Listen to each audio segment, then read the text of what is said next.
Everyone எல்லாம் எப்படி இருக்கீங்க? எனக்கு தெரிஞ்சு இந்த மலையில் யாரும் படிக்க மாட்டீங்க. புக்கை திறக்கக்கூட மனசு வராது. பட் இருந்தாலும் நம்ம சோம்பேறித்தனத்தினால நம்ம லைஃப் ஸ்பாயில் ஆகிடக்கூடாது. இது சூழ்நிலைகள் காலங்கள் எப்பயுமே மாறுறது தான். அது கிளைமேட்டுன்றதும் சரி, காலங்களும் சரி மாறிக்கிட்டே இருக்கும். ஆனால் நம்ம ஓட்டத்தில் எந்த தடையும் வந்துடக்கூடாது. ஸோ அதெல்லாம் கொஞ்சம் கிளைமேட்டை கொஞ்சம் என்ஜாய் பண்ணிட்டு அப்படியே தூக்கி வச்சுட்டு நம்ம வேலையை ஸ்டார்ட் பண்ணிடுங்க. இப்போ இந்த வீடியோவில் நம்ம என்ன பார்க்க போகிறோம்னா, ஊரக வளர்ச்சித்துறையால் செயல்படுத்தப்படுற மத்திய அரசோட திட்டங்கள் என்னென்னு பார்ப்போம்.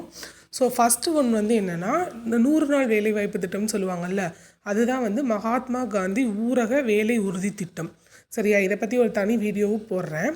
இது என்னென்னா, கிராமப்புறங்களில் உள்ள திறமையற்ற வேலைகளை செய்ய தயாராக இருக்கும் வயது வந்தவர்களுக்கு ஒரு நிதியாண்டில் 100 நாள் வேலை கொடுக்கறது தான் இதோட நோக்கம். சரிங்களா?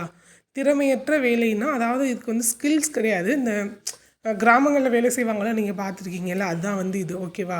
அடுத்து பிரதம மந்திரியோட வீடு வழங்குகிற திட்டம். அப்படின்னா இந்த கிராமப்புறங்களில் உள்ள ஏழைகளுக்கு வீடுகள் வழங்குவதை இது நோக்கமாக கொண்டு இருக்குது. அப்புறம் கிராமத்தில் உள்ள சாலை வசதிகளை மேம்படுத்துறது. ஓகேவா? அப்புறம் லாஸ்ட் ஒன்று புதுப்பிக்கப்பட்ட தேசிய கிராம தன்னாட்சி இயக்கம். இது கிராமப்புற மேம்பாட்டுக்கான ஒரு முக்கியமாக திட்டமாக சொல்கிறாங்க. சரியா?